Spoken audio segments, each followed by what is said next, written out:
खुलुमबाय स्टुडियाव दं आं भाग्यश्री बसुमतारी फिन आरोबाव मिरु इउपिपिएलनि गागि आइजो दैदेनगिरि बिना गयारिनि बाखनायजाथाव हाबा नांगौ 10 नं निसिमा बियाबनि सिङाव थानाय गयबारि गामिनि रायजो राजाफोरनि थांलाय फैलाय खालामग्रा लामायाव गंसे औवानि दालां बानायनानै होदों बिना गयारिया 10 नं निसिमानि बाथाबारि प्राइमारिनि सिङाव थानाय गयबारि गामिनि रायजो राजाफोरा थांलाय फैलायनि थाखाय गोबां खस्थ आरो जेंनाजों भुगिनानै दंमोन बेखौ नुनानै मैया मिरु इउपिपिएलनि गागि आइजो दैदेनगिरि बिना गयारिया गावनो खरसा खालामनानै 100 दालनिबो बांसिन औवा बायनायजों लोगोसे रायजो राजाफोरखौ लाफानानै दालांखौ बानायनानै होयो बिना गयारिनि बेबादि हाबा मावनायखौ नुनानै जोबोद गोजोननायजों बिथांनो साबायखर बावो जायगानि सुबुंफोरा बिथांमोना फोरमायनाय बायदिब्ला थांनाय 17 बोसोर बिपिएफ सरकार खुंथाय समाव रावबो नायसनाखै एबा खौरां लाहैदोंब्लाबो मावनानै होआखैमोन नाथाय इउपिपिएलनि सरकार खुंथाय समाव 10 नं निसिमायाव बिना गयारिया इउपिपिएलनि सासे दैदेनगिरि जानानै खौरां लाहैबाय थायो आरो मोजां गाज्रि सावरायनायजों लोगोसे गोबां जेंनाफोरखौबो सुस्रांगोन होननानै खोथा होदों होननानै फोरमायदों बे बाथाबारि बिसिडिसि गयबारि गामियाव आब' बिना मेदामा जोंनि फार्स्ट टाइम बे मावफार दालांखौ औवानि जाबजुब्लाबो एसे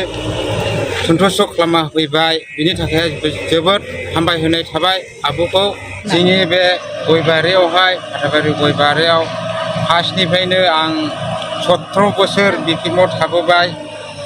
आरो दिनैसिमबो जोंनि बे बिपिएफ पार्टिनि खामानि मावनायावबो जों बेवहाय एसेब्लाबो बारा मोनफैयाखै 17 बोसोर आं नुबोखाबाय थाबोखाबाय बेनिखायनो आं बे दिनैनि बे आब' बिना मेदामखौहाय बिराद हामबाय होनाय थाबाय जों 17 बोसोर थाबोलाबो जों जेबो मोनबोखायाखै मोनबोनाया बेनिखायनो बे फार्स्ट टाइम औवा दालांखौ मावना होबाय खालमासिफोर आब' बिनाखौहाय जों आरसिसि दालां मावना होसिगोन होननायखौ आं बिराद गोजोननाय मोनबाय थेंक इउ मेम्बार दं आरो गावबुरा दं बिसोरखौबो हामबाय होनाय थाबाय आरो बिनिफ्राय साबसिन हामसिन आब'आ गोजौआव दावखोलाङोब्ला जोंनि बे गयबारिखौहाय एसे मोजाङैहाय नायसनलांगोन होननानै आं बेखौ खावलायनाय थाबाय आब'खौबो जों जोबजासे बेखौ हेफाजाब होनायाव जोंबो दंसै बिनि सायाव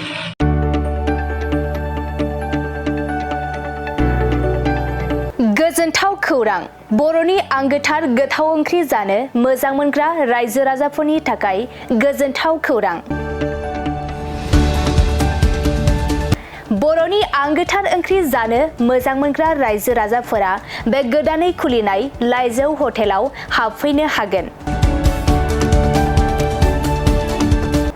जाखांफुहांनाय लाइमोन फालांगिरि गपेश बसुमतारिया अदालगुरिनि टंलायाव बेखेवदों बर'नि आंगोथार ओंख्रि मोनग्रा गंसे हटेल अदालगुरि जिल्ला टंलानि मिउनिसिपाल बर्ड मावख'नि साखाथियाव गोदानै बर'नि गोग्गो जानाय आदारनि गंसे लाइजौ मुंनि हटेल बेखेवदों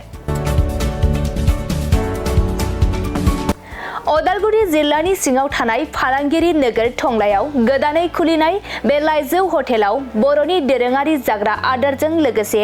गोबां जाग्रा आदारफोरबो मोननो हागोन